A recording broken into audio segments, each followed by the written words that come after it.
Tony यार cold drink P P के तू मोटा हो जा रहा है।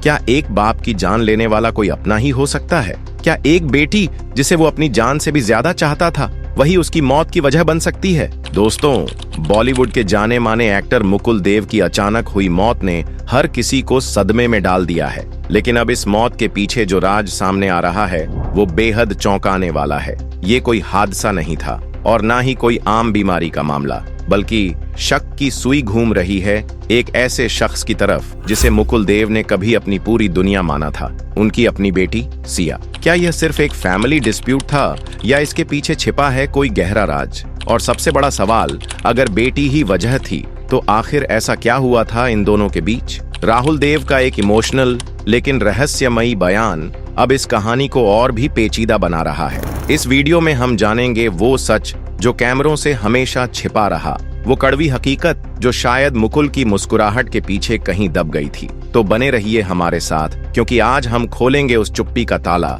जिसकी चाबी खुद मुकुल की जिंदगी में छिपी थी। एक जमाना था जब उनकी मौजूदगी ही किसी फिल्म में जान डाल देती थी। चेहरे पर मासूमियत, आंखों में गहराई और आवाज में एक अलग असर। मुकुल देव को भुला पाना आसान नहीं था, मगर आज वही मुकुल जो कभी लाखों दिलों की धड़कन हुआ करते थे अब इस दुनिया में नहीं रहे। और उनकी मौत को लेकर जो बातें सामने आ रही हैं वो महज एक साधारण निधन की कहानी नहीं है। ये कहानी है टूटते रिश्तों की, अंदर ही अंदर घुटते जज्बातों की और उस सन्नाटे की जो मुकुल अपने भीतर लेकर जीते रहे। सबसे बड़ा झटका तब लगा जब उनके भाई राहुल देव ने मीडिया के सामने कुछ ऐसा कह दिया जिससे सबकी रूह कांप गई। उन्होंने किसी का नाम तो नहीं लिया, लेकिन इतना जरूर कह दिया कि मुकुल की मौत का दर्द किसी अपने के दिए जख्म से जुड़ा है। और अब सोशल मीडिया पर सवाल उठने लगे हैं, क्या वाकई मुकुल की मौत की वजह उनकी खुद की बेटी थी? क्या एक बाप बेटी के रिश्ते में आई दरार ने एक कलाकार की जिंदगी लील ली? ये सवाल जितना चौंकाने वाला है उतना ही संवेदनशील भी, क्योंकि मुकुल देव और उनकी बेटी सिया के रिश्ते को लेकर कई अफवाहें पहले भी उड़ती रही हैं। मुकुल देव, एक नाम जो कभी रोशनी में था फिर चुपचाप अंधेरे में खो गया। शायद बहुत कम लोग जानते हैं कि मुकुल देव की जिंदगी की शुरुआत फिल्मों से नहीं बल्कि फाइटर प्लेन उड़ाने के ख्वाब से हुई थी। दिल्ली में पढ़ाई के बाद उन्होंने एयर फोर्स ज्वाइन की थी, एक पायलट बनने का सपना लिए।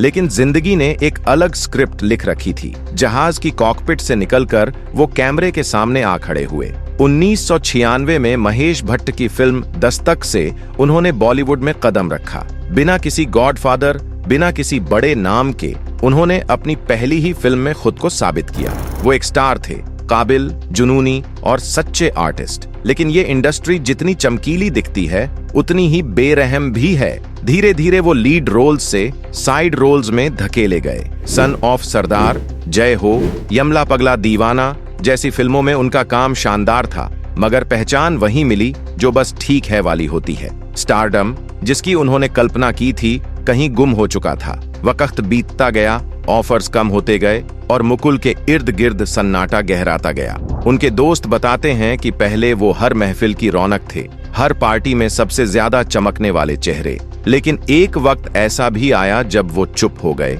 महफिलों से कट गए और फिर खुद से भी दूर हो गए। फिल्मों का संघर्ष ही काफी नहीं था, उनके निजी जीवन में भी एक तूफान आया। साल 2005, एक ऐसा साल जब उनकी पत्नी शिल्पा देव उन्हें छोड़कर चली गईं और बेटी सिया को भी अपने साथ ले गईं।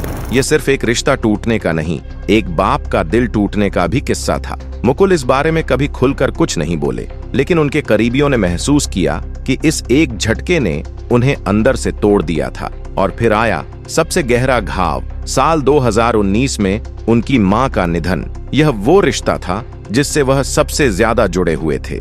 मां के जाने के बाद मानो उन्होंने दुनिया से नाता ही तोड़ लिया। दोस्तों के कॉल्स अनसुने हो गए, मुलाकातें बंद हो गईं और उनकी मुस्कुराहट कहीं खो गई। बिंदु दारा सिंह, जो उनके सबसे करीबी दोस्त थे, उन्होंने एक बार बताया कि मुकुल ने एक दौर में खाना पीना तक छोड़ दिया था। कोई शोर नहीं किया, कोई शिकायत नहीं की, बस धीरे धीरे चुप होते चले गए। बाहर से शांत दिखने वाले इस इंसान के भीतर कितना बवंडर था, यह बहुत कम लोग समझ पाए। जब कोई चला जाता है तो पीछे बस एक सन्नाटा रह जाता है, लेकिन अगर वो इंसान मुकुल देव जैसा हो तो ये सन्नाटा सवाल बन जाता है। जब उनके भाई राहुल देव ने मीडिया से बात की तो उनकी आंखों में आंसू थे और जुबान पर वो सच्चाई थी जिसे शायद दुनिया समझ नहीं पाई। उन्होंने कहा, मुकुल की मौत सिर्फ मेडिकल नहीं, मानसिक वजह से हुई। उन्होंने खुद को खो दिया था। वो खुद को उस जगह नहीं देख पा रहे थे जहां कभी उन्होंने अपने लिए सपने देखे थे।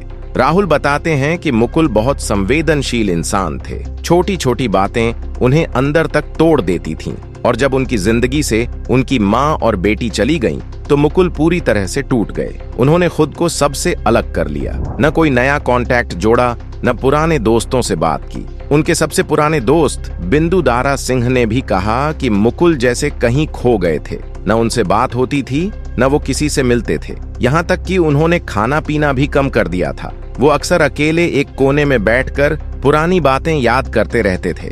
मुकुल की बेटी सिया, जो अब टीनेज में है, उनसे दूर रह रही थी और मुकुल इस दूरी को बहुत महसूस करते थे। दोस्तों से वो कई बार कहते थे, काश मैं उसे एक बार गले से लगा पाऊं, लेकिन हालात कुछ ऐसे थे कि ये ख्वाहिश भी अधूरी रह गई। दोस्तों ने उन्हें कई बार समझाया, मनाया कि वापस आओ, एक्टिंग करो, काम शुरू करो, लेकिन मुकुल का जवाब होता, अब कुछ करने का मन ही नहीं है। उन्हें हर चीज में बोरियत होने लगी थी। उनकी आखिरी फिल्म सन ऑफ सरदार 2 15 अगस्त 2025 को रिलीज होने वाली है। इस फिल्म में उनकी भूमिका छोटी जरूर थी, लेकिन बहुत दमदार थी। सेट पर उनके डायलॉग्स पर ताली बजी थी, लोग वाह वाह कर रहे थे, लेकिन मुकुल खुद को इस तारीफ के लायक ही नहीं समझ पा रहे थे। उन्हें लगता था कि अब लोग सिर्फ सहानुभूति दिखा रहे हैं, हकीकत में किसी को फर्क नहीं पड़ता। उनकी मौत के बाद सोशल मीडिया पर एक लंबी लाइन थी श्रद्धांजलियों की। एक्टर्स, डायरेक्टर्स, फैंस सबने कहा कि इंडस्ट्री ने एक नेक दिल इंसान खो दिया।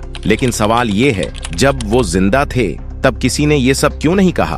तब किसी ने उनका अकेलापन क्यों नहीं देखा? क्या फिल्में न मिलना, काम न मिलना किसी को इतना अकेला कर सकता है कि वो जीने की चाह ही छोड़ दे? राहुल देव ने एक सवाल खड़ा किया कि क्या हम इतने खुद में गुम हैं कि अपने आसपास के लोगों का दर्द भी नहीं समझ पाते? उन्होंने कहा, शायद अगर मुकुल ने मदद मांगी होती तो आज वो जिंदा होते, लेकिन वो इतने टूट चुके थे कि उन्हें भरोसा ही नहीं रहा था कि कोई उनकी मदद करेगा। जब उनकी बॉडी मिली तो उनके आसपास कोई शोर नहीं था, कोई हलचल नहीं, एक गहरी शांति थी, जैसे वो किसी लंबी नींद में चले गए हों। अब उनके घर में बस कुछ यादें हैं, दीवारों पर लगी तस्वीरें, एक पुरानी डायरी जिसमें उन्होंने अपने डायलॉग्स लिखे थे और उनकी माँ की फोटो के नीचे जलता एक दिया। अब उसी दी के पास मुकुल की तस्वीर भी रख दी गई है। अब सोशल मीडिया पर लोग मेंटल हेल्थ की बात कर रहे हैं, कह रहे हैं अपने दोस्तों से बात करो, मिलते रहो, सुनो उन्हें।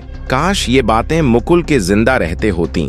लेकिन सवाल ये उठता है, क्या हम वाकई किसी की जरूरत के वक्त उसके पास होते हैं, या फिर तब उसके बारे में बातें करते हैं जब वो इस दुनिया से जा चुका होता है? मुकुल देव की मौत सिर्फ एक घटना नहीं है, बल्कि ये एक कड़वा आईना है उस समाज का जहां लोग आसपास तो बहुत होते हैं लेकिन साथ कोई नहीं होता, जहां मुस्कुराता चेहरा देखकर हम मान लेते हैं कि सब ठीक है, लेकिन कभी ये जानने की कोशिश नहीं करते कि उस मुस्कान के पीछे कितना अकेलापन छुपा है। अगर ये बात दिल को छू गई हो तो वीडियो को लाइक करें, शेयर करें और कमेंट में अपनी राय जरूर दें। चैनल पर नए हैं तो सब्सक्राइब करना न भूलें।